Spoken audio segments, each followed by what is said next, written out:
नाज़रीन, कभी कभी कोई आम आदमी, कोई अदाकार, कोई फ़नकार भी दीन का इतना काम कर जाता है जितना काम शायद कोई स्कॉलर भी नहीं कर सकता। मुझे एक क्लिप भेजा, मेरे दोस्त हैं अब्दुल जलील शाकर साहब इस्लामाबाद से, उन्होंने क्लिप भेजा इफ्तिखार ठाकर का, जो ये ड्रामों वगैरह में बड़ा मशहूर अदाकार है। वो कोई इंटरव्यू दे रहा था और उसने कमाल का एक ऐसा वाक़या सुनाया जिसने मुझे हिला के रख दिया और मैं चाहता हूँ आपके साथ शेयर करूँ। वो बताते हैं कि एक दफ़ा पेरिस से स्वीडन में फ़्लाइट में बैठा था, 45 मिनट की ये फ़्लाइट थी। दो कंबाइंड सीटें थी, एक पे मैं बैठा था, एक पे मेरे साथ कोई गोरा बैठा था। तो उसने मुझे देखा तो भांप लिया और मुझसे पूछने लगा कि आर यू मुस्लिम। उसने बताया कि आई एम क्रिश्चियन, यानी वो ईसाई था, और ये इफ्तिखार ठाकर ने बताया कि मैं मुसलमान हूँ। उसने कहा कि चलो तुम मुसलमान हो, मैं ईसाई हूँ, हम थोड़ी सी बात करते हैं।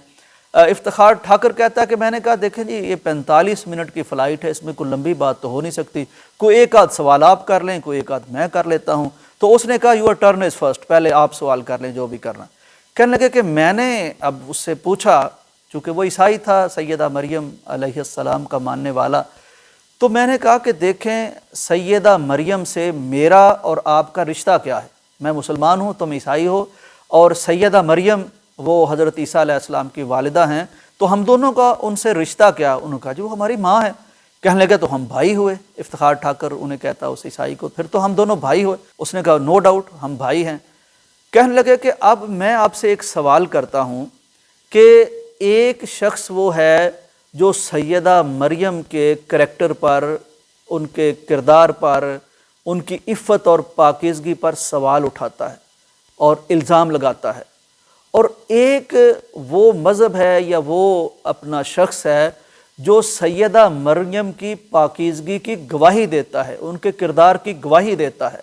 अब आप यकीनन समझ ही गए होंगे कि अगर आप बाइबल को पढ़ें तो वो सैयदा मरियम का करैक्टर और तरह का उसमें बयान किया गया है, और अगर आप पढ़ें कुरान मजीद को तो इसमें उनकी इफ़्फ़त, उनकी पाकीज़गी और उनका बिन बाप के जो बेटा पैदा होना है उसकी पूरी तफसील वो सूरह मरियम में मौजूद है।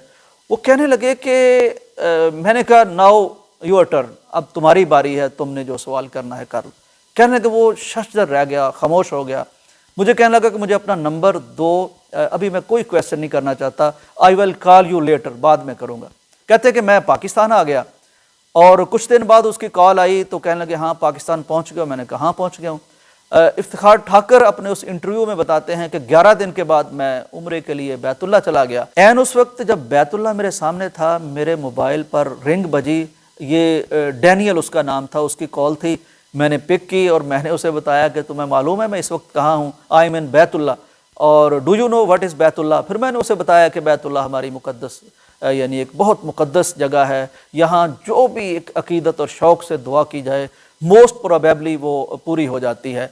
तो उन्होंने कहा अच्छा फिर तुम क्या दुआ कर रहे हो? मैंने कहा कि मैं ये दुआ कर रहा हूँ कि अल्लाह तबारक व तआला मुझे और मेरे भाई डैनियल दोनों को यहाँ इकट्ठा करे। उन्होंने कॉल काट दी। इफ्तिखार ठाकर बताते हैं कि उन्होंने मुझे कहा कि मुझे कोई ऐसा मुसलमान बताओ जिसके पास मैं जा सकूँ।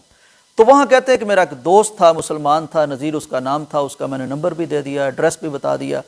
तो अगले दिन मैं अब जब मदीने की तरफ रखते सफ़र बांध चुका हूँ, मैं सफ़र तय कर रहा हूँ, मुझे कॉल आती है डैनियल की, और उसका जुमला सुनिएगा क्या वो कहता है, mister Thakur I was Daniel, यानी मैं दानियाल था। नाउ आई एम उमर, अब मैं उमर हो चुका हूँ। मैंने कहा ये क्या हुआ? कहने लगे कि सारी रात मेरी गुफ्तगू हुई है उस नज़ीर साहिब से और मैंने डिस्कशन की है। मैं यानी अब इस नतीजे पर पहुँचा हूँ कि मुझे इस्लाम कबूल कर लेना चाहिए, चुनाचे मैंने इस्लाम कबूल कर लिया है।